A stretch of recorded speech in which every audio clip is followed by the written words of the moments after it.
الله حوج أغوش زخلتم يصجأتو بلن تي أدغت صفلاب أخو قتدأ خرر نار تيفي ميدأ واق أخر يبلاق أخر زوب تصيصوك غورا قصفاغا حق آشي بغوجي قصوص سجن وبصو قصفاغا حق تجألتو كرتاش تاوشتو أدغاب زج أدغاب ساتاشتخا تاشتو أدغاب زر آوت الحاجشتا أدغاب زر ياز وصيشتر أدغاب زج أسوادك شأنا رارة زو شاء زاق ونحصم صرمي أو شاء زاق ومش أسوادك شاء مقاس أخرر ينخم زراغاص أما تسكهم أريدك شاء زراغاصات أشفى ديزو قينو شتب عارسة تي إذا لو قتي حغاج أما تيسابيم يا أدغاب زراغاص أنر تي بسم قواشا خم أبصرت تي بسم قواشا تشانخو أفا آسكو تلابخو سعددت لوخو آخما يا أيل أعزائي الطلاب نبدأ الآن بدرس جديد وحرف الجديد. الحرف الجديد هو حرف الخاء. حرف الخاء حرف الخ مع التضخيم بصير خ. حرف الخاء له شكلين من الكتابة، مطبعي كبير وصغير ويدوي كبير وصغير. خ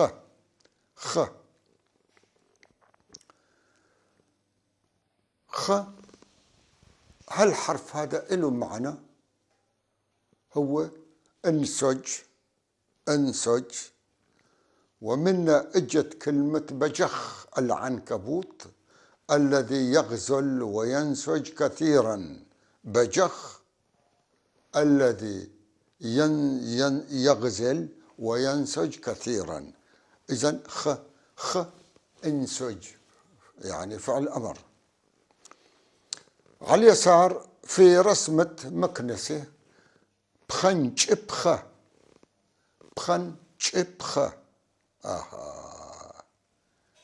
بخنش معناته كنس فعل أمر. بخنشن التكنيس مصدر. بخنش فعل أمر. أيوة بخنش بخ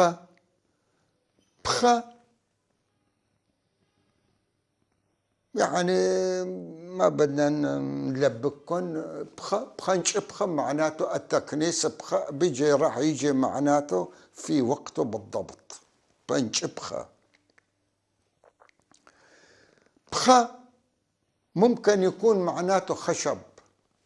خشب، ولكن له معنى الثاني. معناته أصل الصالح لي، قطعة لي. مثلا وشجبخة، جنابخة، وزدك شآبخة، إلى معاني كثيرة جدا بيجيكم، ولكن نحن بناخذ المعنى السهل. بخ خشب. تحته في كلمة بخخ في الأصل من كلمتين. بخ خشب، خ احصد اقطع. بخخ معناته القاطع الخشب أو منشار. بخخ معناته منشار. بخخ من كلمتين، بخ وخ. بخخ منشار. جنبه في خمساد اسم علم، اسم نسائي. خمش كمان اسم علم. خمش اسم علم. بعدين بخخمشة. بخ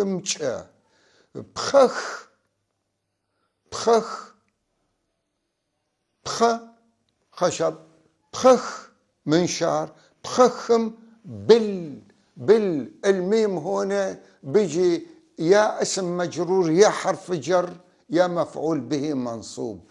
بخخم الميم متى ما اتصل بالكلمة على الأغلب حرف جر. بخخمشة بالمنشار. بي ميم لما بيجي معناته بخخمشة بالمنشار. بخخمشة بالمنشار. بخخمشة بالمنشار. ها بي بيجي معناته بي. هون بخخ معناته بي. كلمة إلا إلى شيء 17 أو 18 معنى ما بين سابقة أو لاحقة أو يعني أو إلى حالة. بخنج بخمجة. بخنج كنس فعل أمر. بخنج بخا مكنسة. بخمج بخم بالمكنسة. أيضا ميم وجاء بصير بالمكنسة كأنه تأكيد وراء بعض.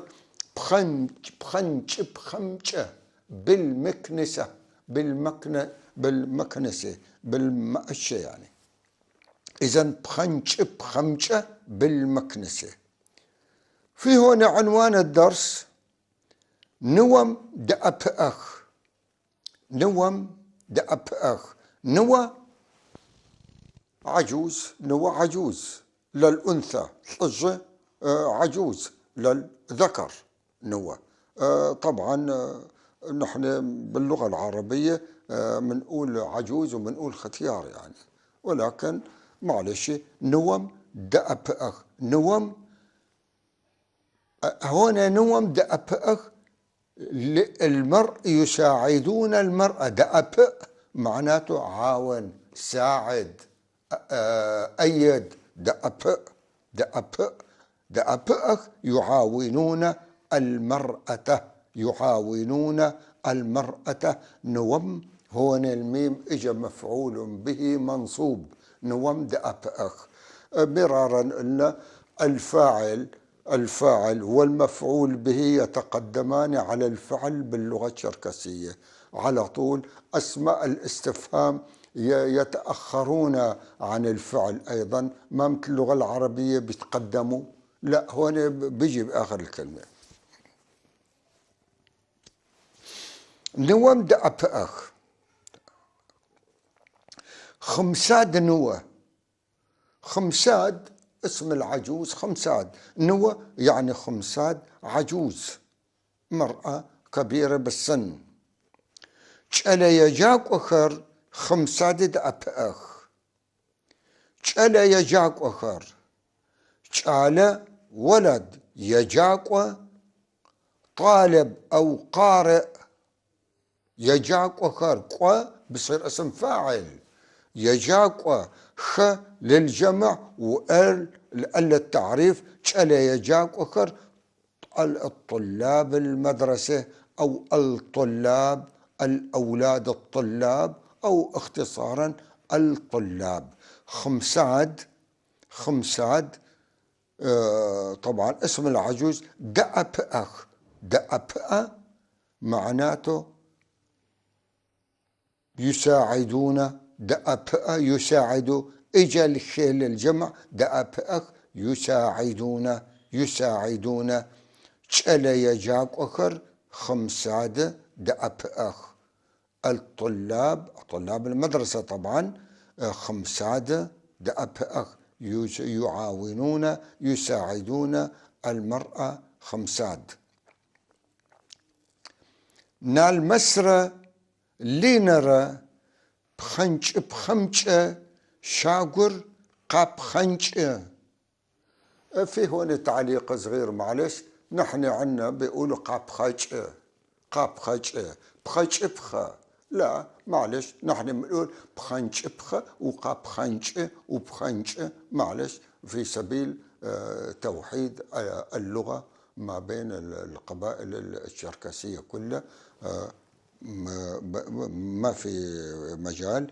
بخنج بخمجة. بخنج بخمجة. نال مسرة لينرة بخنج بخمج شاقور قا بخج بخنج كنس بخم بخنج بخ المكنسة بخنج بخم بالمكنسة أيضا تأكيد ثاني بالمكنسة شاق الدار أخذناها شاقر التعريف الأرض الدار أو الفسحة قا بخنج قا قلنا قا معناته هذا بيحدد اتجاه الفعل قا الألف هم جمع لو مفرد بيقول قيب خنج أما صار قا معناته صار جمع قا بخنج يكنسون إذن نالمسرة لنرى بخنج شاقور قا بخنج يكنسون أرض الدار بالمكنسة خمشرة حاتورة بخخمجة زباخة بخخمجة زباخة هنا بيقول خمشرة خمشوة حاتو هنا في واوين عطف بآخر كل كلمة خمشرة حاتورة بخر خشب بخر الخشب بخخمجة بالمنشار بخخمجة بالمنشار زباخة بخ معناته افصل بخ افصل شيئين عن بعضهم زباخة جماعة باخ معناته ينشرون بخر زباخة يعني عم بيقطعوا الخشب بواسطة المنشار أو ينشرون الخشب أو يفصلون الخشب بواسطة المنشار خمشرة حاتورة طبعا حاتو كمان اسم علم يعود إلى حاتو للحسيين حاتخر للحسيين حاتورة بخخمج زباخة بخر الخشب بخخ المنشار مجأ بالمنشار زباخة يفصلون أو يقطعون جذوع الأشجار بالمنشار لو بخر يقوتا لو اسم علم لو اسم ولد بخر الخشب بخر الخشب قتا معناته كسر قتا فعل أمر أما لما بيجي يقتا الياء هو ضمير الشخص الثالث المفرد في الزمن الحاضر يقتا معناته عم بيكسر الخشب لو يكسر الخشب لو بخر يقتا لو يكسر الخشب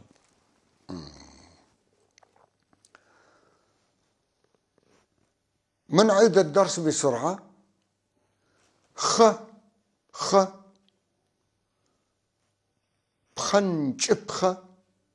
بخنجبخة معلش نحن بقول بخجبخة معلش بخنجبخة مكنسة خشب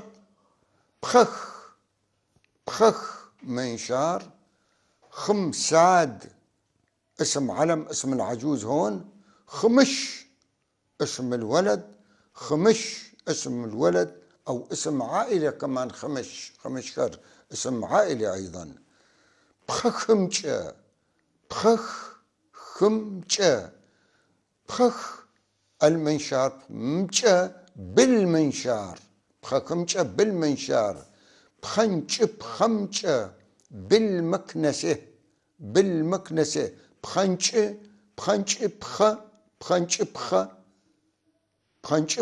مكنسة خمجة بالمكنسة بواسطة المكنسة نوم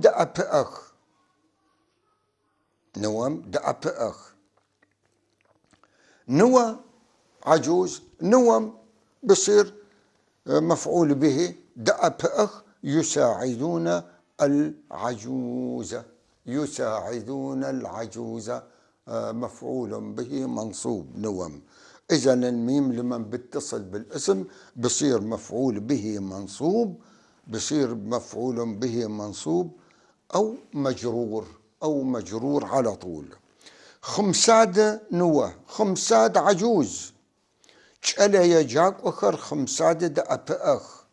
شألا يجاك وخر الطلاب. شألا ولد يجاك وقارئين خر جمع آر للتعريف. شألا يجاك وخر الطلاب. خمساد دا أبأخ يساعدون خمساد. نال مسرة لينرة بخنش بخمش شاقر قابخنش. نالمس اسم علم، ونالمس هو الإلماس، معدن الإلماس نالمس، وبيسموا البنات نالمس. نالمسرة لينرة، لينا كمان اسم علم بنت. بخنش بخمشة بالمكنسة شاقر الدار قاب خنشة يكنسون. إذن هذا الترجمة الحرفية. نلمس ولينا يكنسون الدار بالمكنسة. خمشرة حتورة بخر خمش زباخ. خمش اسم علم، حاتو أيضا اسم علم.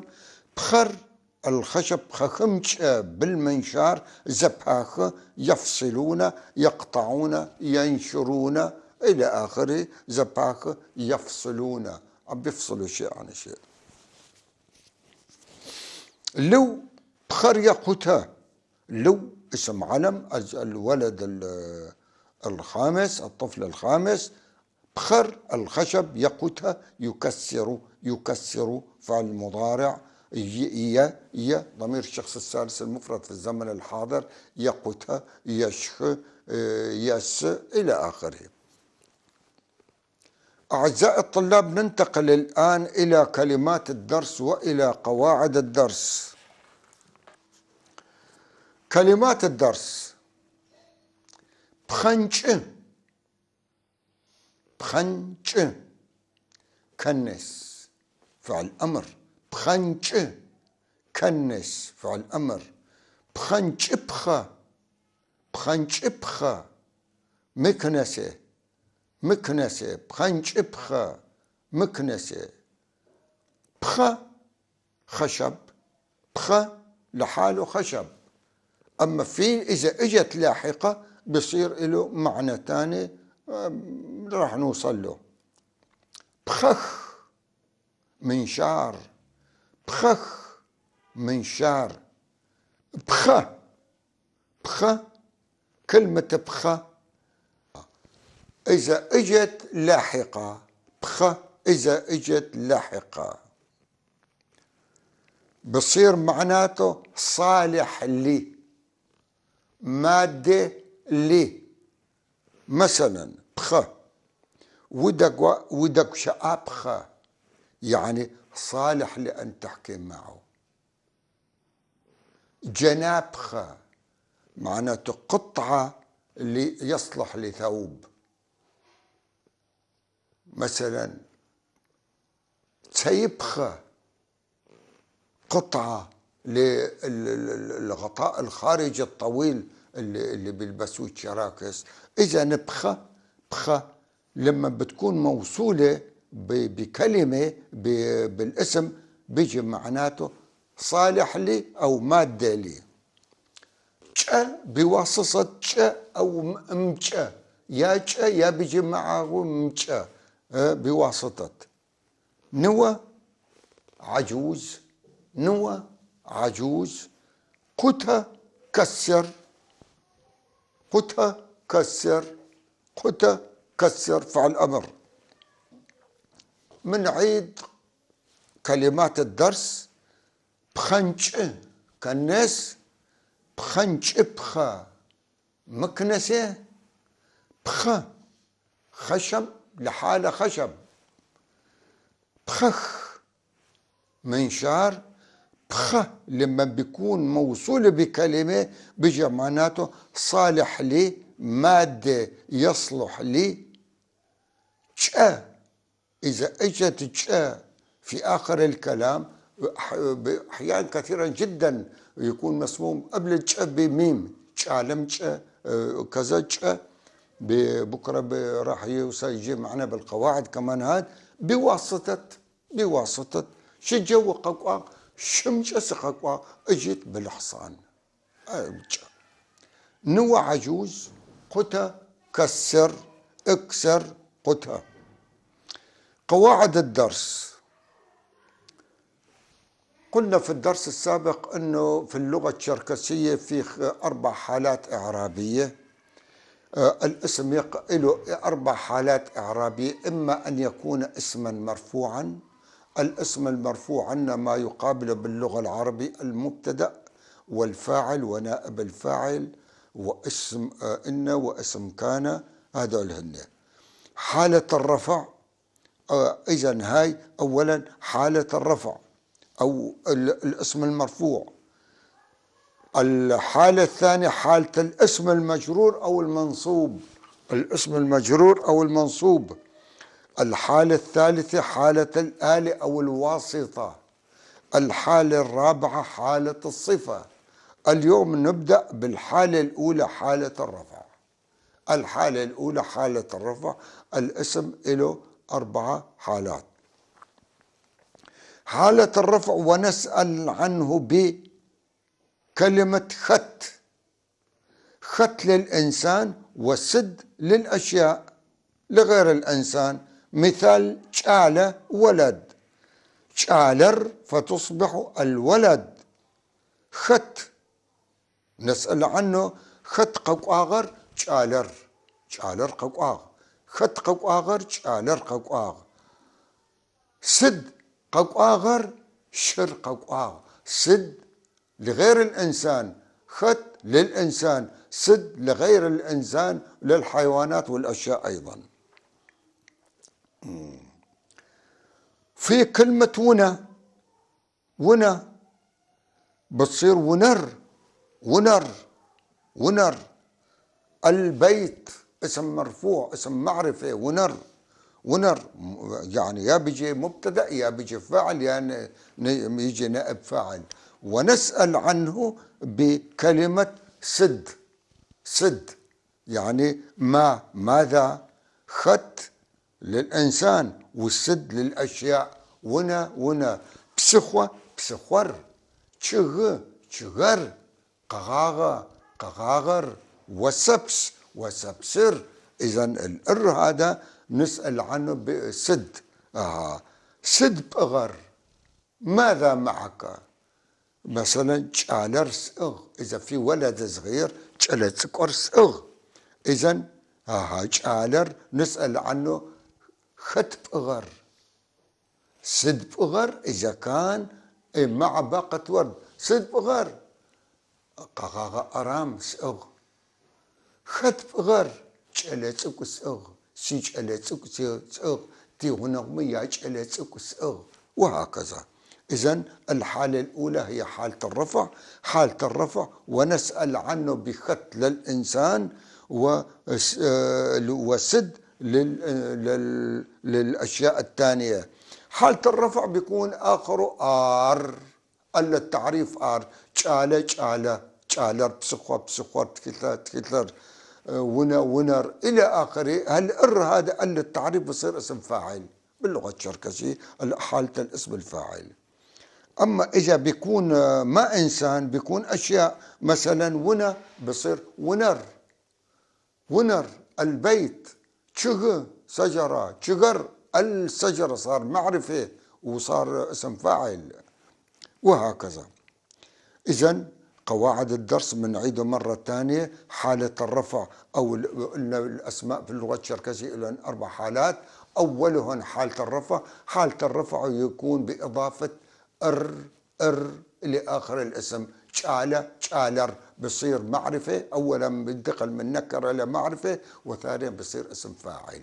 اسم فاعل. شالر ققاغ. الولد جاء. الولد أو هون مبتدأ. جاء الولد. ققاغ شالر. الأر هون بصير فاعل. ونا بصير ونر. ونسأل عن شالر خط ققاغر شالر ققاغ. صدق قاغر شمر قاغ مثلا للحيوانات للأشياء بسقي وغر قاغ يعني الطوف إجانا إلى آخره. أعزائي الطلاب، الآن ننتهي من هذا الدرس، ودرس القواعد سهل جدا. أي اسم منضف له آر بيصير اسم فاعل أو مبتدأ، هذا هو حالة الرفع. وأتمنى لكم أوقات سعيدة، والسلام عليكم ورحمة الله وبركاته.